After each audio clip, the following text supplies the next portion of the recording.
Bonjour, la vidéo numéro 70 de mon programme pour l'élection présidentielle, celui du Rassemblement pour la démondialisation, j'ai présenté les 6 composantes de la nouvelle politique industrielle que je propose. L'industrie du futur que nous devons bâtir implique de révolutionner son rapport à la nation, au travail humain, à l'environnement, aux produits, au territoire et à l'innovation. Telles sont les 6 composantes de la nouvelle politique industrielle que je propose. Dans la vidéo numéro 70, j'ai traité de la première composante, celle de bâtir un autre rapport de l'industrie à la nation. Aujourd'hui, dans cette 71e vidéo, je vais parler des 5 autres composantes. Je vais commencer par un autre rapport au travail humain.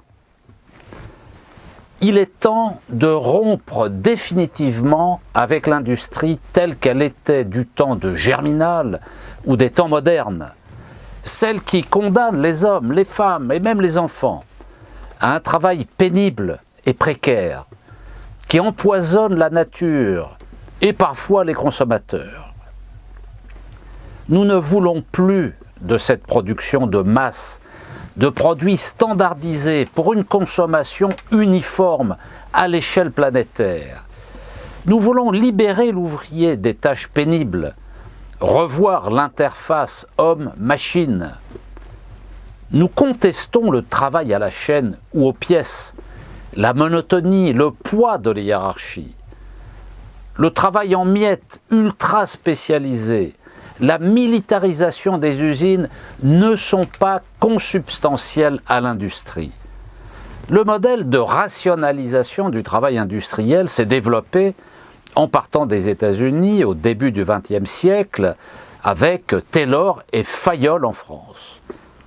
Contre l'autonomie des métiers, il prônait une organisation guidée par la technique, attribuant à chaque homme son poste. Ces catégories se sont progressivement imposées comme base des hiérarchies sociales et des niveaux de formation initiale. Nous voulons revaloriser le travail dans l'industrie. Nous affirmons que le travail d'usine, mais aussi dans les bureaux, repose désormais principalement sur la qualité de la coopération et du dialogue. L'organisation productive telle que nous la voulons exige initiative, compétence, responsabilité. Toutes ces qualités sont aujourd'hui combattues par le système, car il craint qu'elles ne viennent perturber l'organisation industrielle dite scientifique, que la France d'ailleurs avait poussée à l'extrême. Dans l'organisation soi-disant scientifique du travail, ce qu'on appelle l'OST, les capacités qui sont aujourd'hui requises étaient rejetées comme autant de facteurs de désordre. Et, il faut bien le dire, le reste globalement aujourd'hui. Le travail réel doit être reconnu, c'est-à-dire la compétence de l'individu exprimée dans l'action, et pas seulement la qualification du poste, compétence collective également. Ce sont des métiers que doivent avoir les travailleurs, et pas simplement des emplois. Les compétences doivent pouvoir se mettre au service du territoire, pas simplement d'une entreprise particulière. Selon notre conception, l'entreprise devient une création collective, une organisation productive, aux frontières perméables avec son environnement territorial. Certes, la vitalité et le dynamisme viennent de l'action individuelle, mais c'est dans la relation aux autres, dans la coopération, qu'elle puise l'essentiel de sa force. On profite des expériences d'autrui, on transmet les siennes, la relation démultiplie les potentiels de connaissance et les capacités d'imagination. Encore faut-il un libre engagement de ceux qui y participent.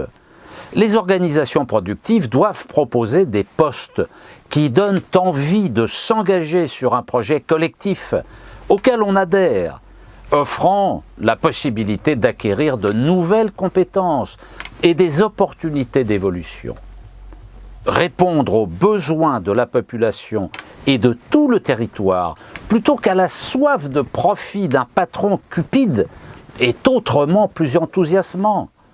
C'est ainsi que l'industrie attirera les personnes dont elle a besoin, pour l'intérêt général, pas pour le service des actionnaires privés.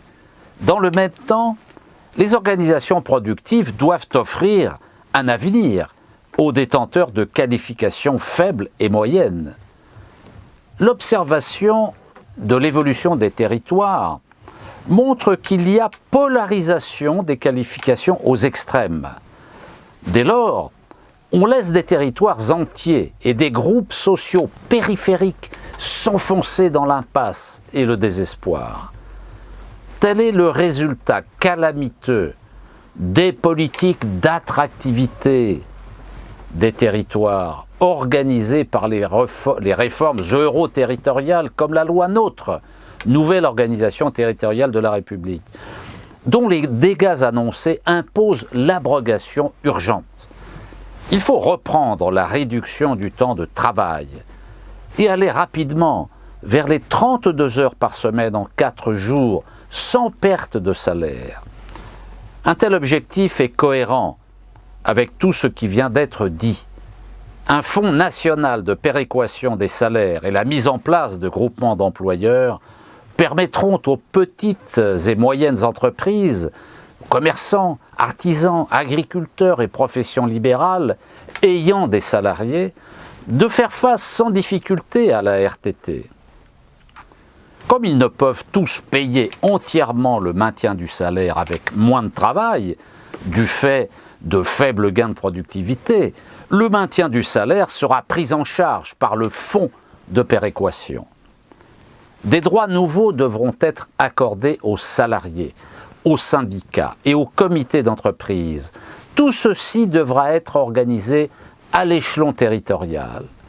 Des conventions collectives de territoire offriront un espace au syndicalisme. Des contrats collectifs de régénération industrielle et sociale seront les bases sur lesquelles les citoyens pourront s'engager. La propagande déversée depuis des années sur le coût du travail qui serait trop élevé a culpabilisé ceux qui subissaient la désindustrialisation. Elle s'effondrera d'elle-même devant les résultats positifs de la politique que nous proposons. J'en viens maintenant à un autre rapport de l'industrie à l'environnement. Nous sommes, comme tout le monde, favorables au développement de ce que l'on appelle les projets d'écologie industrielle et territoriale, les EIT, qui consistent à valoriser systématiquement toutes les ressources dans l'environnement élargi des entreprises. Minimiser les pertes et les déchets dont l'enlèvement coûte cher. Décarboner, c'est-à-dire organiser la substitution vers des énergies renouvelables et les économies d'énergie. Faire intervenir un acteur neutre, ce qu'on appelle un tiers de confiance, pour inciter et développer ces coopérations. Si nous sommes favorables à l'EIT, l'écologie industrielle et territoriale, celle-ci, par la modestie de ses ambitions aujourd'hui, ressemble à du greenwashing que nous refusons. Le greenwashing, c'est-à-dire mettre un coup de peinture verte pour donner l'impression que l'on protège l'environnement. L'économie circulaire, en revanche, si elle est conçue et organisée différemment de ce qu'elle est aujourd'hui, est loin d'être un gadget. Elle peut même cristalliser tous les changements que l'industrie doit accomplir dans ses rapports à la nation, au travail humain, à l'environnement, au territoire et à l'innovation. L'économie circulaire telle que nous la concevons vise à gérer les ressources à l'échelle des territoires conçus comme des écosystèmes, afin de renforcer l'efficacité de chaque organisation productive et du territoire lui-même, limiter les gaspillages, répondre aux besoins de la population. Elle n'est possible que par une révolution des esprits pour changer le rapport à la conception des produits, au mode de coopération entre entreprises et avec le territoire dans son ensemble. Elle préfigure les contours d'une industrie réinventée. L'économie circulaire n'est pas un simple recyclage. Ces principes sont pour nous la réutilisation directe de sous-produits ou de déchets, l'écologie industrielle et territoriale dont je viens de parler. L'utilisation optimale des ressources disponibles dans l'écosystème de l'entreprise sera recherchée et systématisée. La transformation en ressources des sous-produits ou déchets d'autres activités suivra la même méthode. Par exemple, des chutes de découpe de plastique, de bois, de métal. Les sous-produits d'une entreprise deviennent la matière première ou le combustible d'une autre entreprise. Autre principe, la captation et l'utilisation de ressources inutilisées, ce que l'on appelle la chaleur fatale, celle qui est dissipée dans l'atmosphère, les eaux de pluie, le remanufacturing, c'est-à-dire démonter des produits usagés, les nettoyer, les réparer, les contrôler, les réassembler pour une réutilisation. Ces modes de production moins consommateurs de ressources et moins générateurs de rejets accompagneront la transition énergétique. Autre principe, la mutualisation de ressources, c'est-à-dire partage de biens ou de services. Sur ce point, nous proposons de faire comme les coopératives d'utilisation du matériel agricole, les CUMA, en créant les coopératives d'utilisation de matériel industriel et de transport, les CUMIT. Leurs membres y participeraient sur une base volontaire. Mais pour ceux qui refuseront la coopération, il n'y aura pas de marché public de l'État et des collectivités territoriales, pas de sous-traitance avec les entreprises nationales et les services publics. Rappelons ici ce que sont les CUMA, dont je viens de parler, les coopératives d'utilisation du matériel agricole. Ce sont des sociétés coopératives agricoles qui ont pour objet l'utilisation en commun par des agriculteurs de tout moyen propre à faciliter ou à développer leur activité économique. Peuvent être adhérents d'une CUMA toutes les personnes physiques ou morales ayant des intérêts agricoles dans la circonscription territoriale de la coopérative. L'admission de nouveaux membres est soumise à l'accord du conseil d'administration. Les agriculteurs ont depuis longtemps maintenant l'habitude de travailler et d'acheter du matériel en commun. La CUMA leur offre un cadre juridique permettant de pérenniser et d'optimiser le travail d'équipe. Elle est aussi un lieu d'échange, de contact entre les professionnels. La CUMA permet de réduire les coûts de la mécanisation en augmentant la qualité de travail réalisé pour un même matériel. En outre, la CUMA permet de disposer de matériel moderne et innovant et de partager les risques. Jusqu'ici, les industriels, petits et grands, ont été incapables de coopérer comme le font les paysans. Ils en payent le prix aujourd'hui. À eux de tirer les leçons de cette incurie et de saisir la balle au bond. Les CUMIT que nous proposons, c'est-à-dire les coopératives d'utilisation de matériel industriel et de transport, permettront de mutualiser des lieux de stockage, des moyens de transport, des machines, des lignes de production, du personnel, de toute qualification, des flux de matière, des moyens de production divers, des moyens logistiques, au sein, par exemple, de plateformes multi-industrielles organisées sur le territoire. Là encore, la dynamique territoriale sera décisive, avec le sous-préfet et le délégué départemental du ministère du Plan à la manœuvre. Sur le plan financier, le livret E pourra être sollicité pour les apports en fonds propres des entreprises concernées. Voir à ce propos mes vidéos 26, 27, 28. Sans la mise en place au niveau territorial d'une petite structure autorisée à entrer dans les entreprises pour faire les diagnostics, il est probable que l'inertie actuelle persistera. Il faut donc impérativement un organisme qui étudie le processus de production locale en entrant dans les usines et en s'engageant à garder la confidentialité. Tout cela servira les besoins et l'emploi au niveau local dans le cadre du droit opposable à l'emploi. Autre principe de notre nouvelle politique industrielle, un autre rapport aux produits. 3 mutations sont à accomplir par l'entreprise industrielle pour parvenir à produire des biens de plus en plus individualisés, pour valoriser leur origine, pour les associer à des services. La mise en cause de la société de consommation par une partie croissante de la population se traduit par une demande pour des produits plus variés et individualisés. Les grandes séries qui étaient au cœur de la révolution fordiste sont de plus en plus rejetées.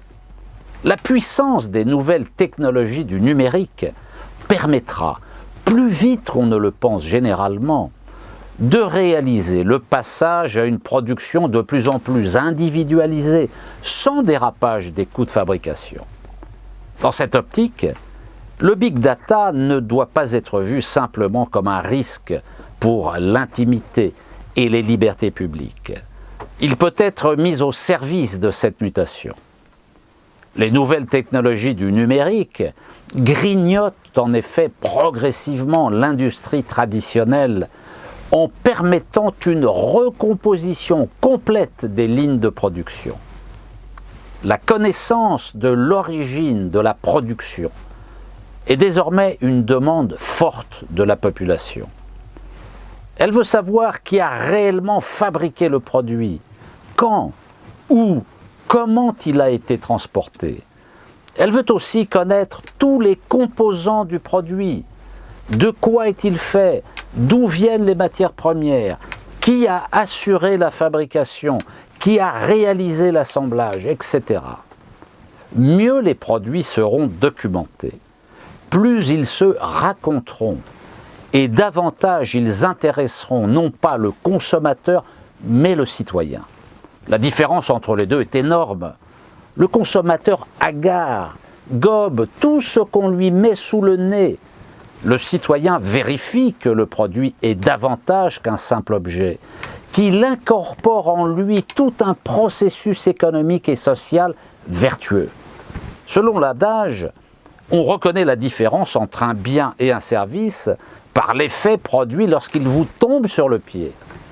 Biens et services ont en réalité partie liée depuis longtemps. Quand l'entreprise McCormick envoyait ses machines agricoles en kit aux fermiers américains, ou quand Singer fondait la diffusion de ses machines à coudre sur la qualité de l'après-vente, vendait-il de l'industrie ou du service? Il faisait les deux.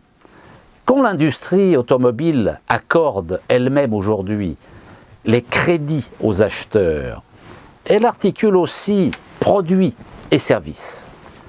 Industrie et services ne sont plus seulement complémentaires, mais inextricablement liés. Les packages, biens, services sont la règle. L'usine a un grand avenir si elle se rend capable non pas de produire simplement un produit particulier, mais si elle renouvelle ce qu'elle produit en fonction des demandes de la population et en fonction de la demande des autres entreprises qui elles aussi sont focalisées sur les besoins de la population. L'avenir de l'usine ne dépend pas de la maîtrise d'une technologie donnée, mais de sa capacité à renouveler ces technologies, à les cumuler, à les articuler les unes aux autres, à régénérer ses compétences et ses capacités d'action. Telle est notre vision de ce que sera l'usine de demain. Elle sera flexible techniquement, reconfigurable, intégrée dans son territoire, attractive, sûre pour ceux qui y travaillent et respectueuse de l'environnement, frugale en énergie. Elle redonnera sa place à l'homme. Elle deviendra une organisation productive au service des besoins de la population. Et si le terme flexible a pu faire sursauter, il faut comprendre qu'avec le droit opposable à l'emploi et le statut général des entreprises nationales que nous proposons, ce sera un atout pour tout le monde, pour la population, pour les salariés, pour les territoires, pour les organisations productives elles-mêmes, au service de ces dernières. En utilisant et en inventant de nouveaux outils de production reconfigurables, l'entreprise pourra proposer une offre plus proche des besoins de la population et produire ce que la population demande. Car la mutation du mode de production et de consommation que nous préconisons a une conséquence industrielle pratique. Il est nécessaire de passer de la production de masse à la personnalisation de masse. L'usine utile à long terme sera celle qui aura intégré des systèmes de production à la fois complexes et flexibles, en optimisant l'utilisation des ressources énergétiques et des matières premières. C'est sa capacité pour une même ligne de production de sortir une gamme variée de produits. Les libéraux de gauche comme de droite, comme les dirigeants du patronat, affirment que l'usine devra anticiper au mieux l'évolution des marchés. Nous récusons ce raisonnement. Si l'usine veut survivre, elle devra s'adapter à l'évolution des besoins de la population et des autres entreprises. Comme ces besoins, selon notre conception de l'économie, relèveront de l'abondance frugale, il n'y aura aucune raison pour qu'ils évoluent de façon erratique et à grande vitesse. Ce phénomène est lié aujourd'hui à la publicité et à la pression de l'idéologie consumériste. Si on nous demande ce que nous produirons encore dans les usines françaises dans 20 ans, nous répondrons tout ce qui permet à la population de satisfaire ses besoins élargis de subsistance. Encore un autre principe pour définir notre nouvelle politique industrielle, un autre rapport au territoire. Un territoire au sens géographique peut correspondre à un pays, une communauté de pays, un syndicat intercommunal, un bassin d'emploi ou une zone d'emploi au sens de l'INSEE. Ce ne sont pas ces frontières qui comptent vraiment, elles peuvent bouger régulièrement, mais c'est la capacité de la population et des institutions locales, l'État, les collectivités territoriales, les services publics, les entreprises nationales, les entreprises privées, dans l'agriculture, les services, l'industrie, les partis politiques, les syndicats de salariés et d'employeurs, les associations, à faire territoire. Autrement dit, à démontrer dans les actes une capacité à organiser la délibération publique et à décider de la meilleure manière de répondre aux besoins de la population. Dans ce processus, les sous-préfets seront à la pointe des initiatives, en liaison avec le délégué départemental au plan.